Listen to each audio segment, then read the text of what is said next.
Welcome to A Course in Miracles Essentials. I'm Auntie Patricia, and today we're studying Workbook Lesson number 152. The power of decision is my own. No one can suffer loss unless it be his own decision. No one suffers pain except his choice elects this state for him. No one can grieve, nor fear, nor think himself sick, unless these are the outcomes that he wants. And no one dies without his own consent. Nothing occurs that doesn't represent your wish, and nothing is omitted that you choose. You may believe that this position is extreme and too inclusive to be true. Yet can truth have exceptions? If you have the gift of everything, can loss be real? Can pain be part of peace or grief of joy? Can fear and sickness enter in a mind where love and peace and perfect holiness abide? Truth must be all-inclusive, if it is the truth at all.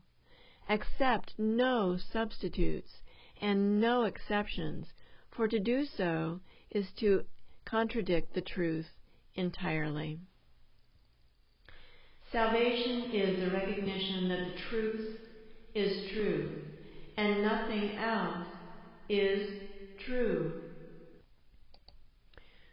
Truth cannot have an opposite, for if what is not true is true, then part of truth is false, and truth has lost its meaning.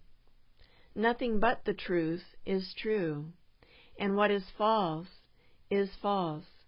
This is the simplest of distinctions, yet the most obscure, not because it's a difficult distinction to perceive, but because truth is concealed behind a vast array of choices that do not seem to be your own invention, inconsistencies, contradictions that do not seem to be introduced by you.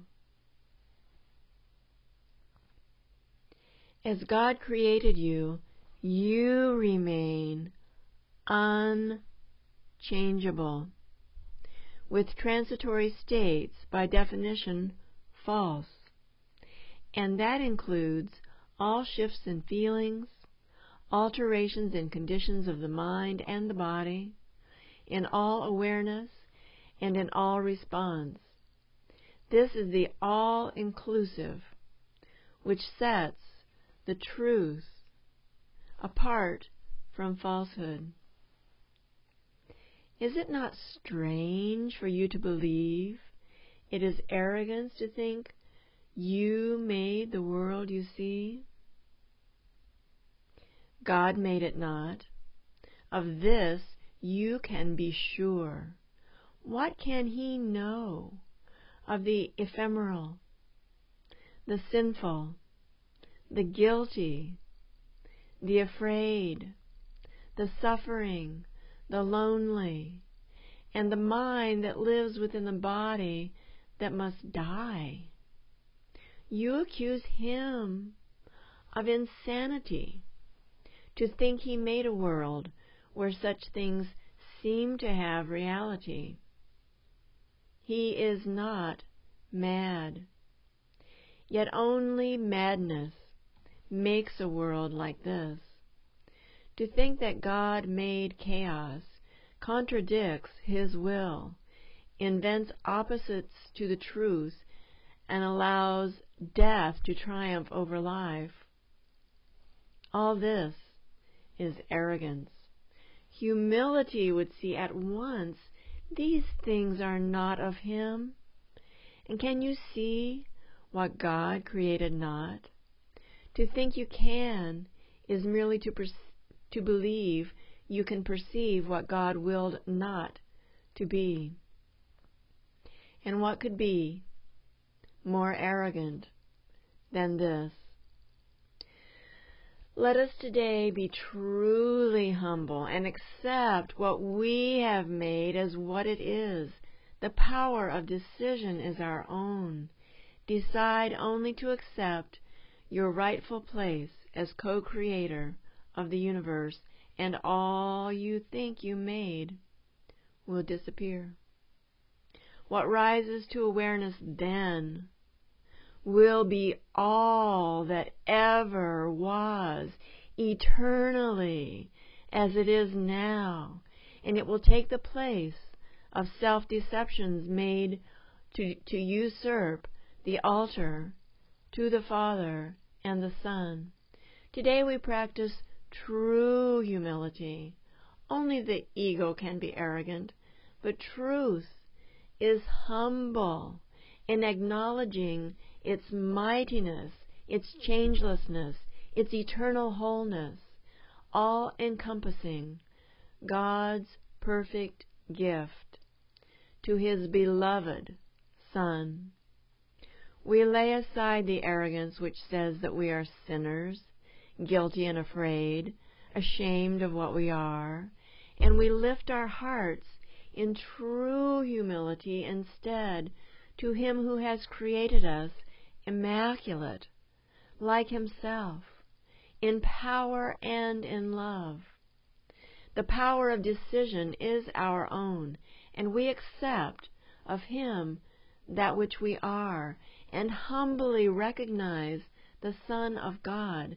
To recognize God's Son implies as well that all our self-concepts have been laid aside and recognized as false. Their arrogance has been perceived, and in humility, the radiance of God's Son, His gentleness, His perfect sinlessness, His Father's love, His right to heaven and release from hell are joyously accepted as our own. Now do we join in glad acknowledgement that lies are false and only truth is true. In the morning we think of truth alone as we arise and spend 5 minutes practicing its ways, encouraging our frightened minds with this.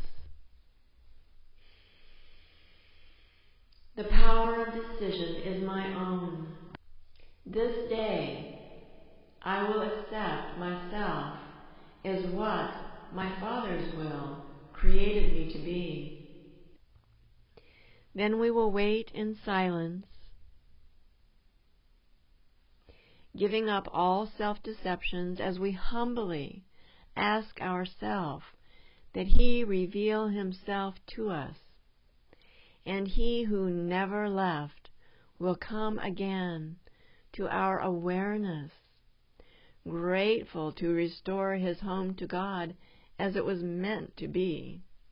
In patience, wait for Him throughout the day, and hourly invite Him with the words, "The power of decision is my own," concluding the day with this same invitation to yourself.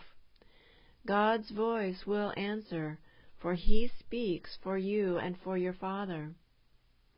He will substitute the peace of God for all your frantic thoughts, the truth of God for self-deceptions, and God's Son for your illusions of yourself.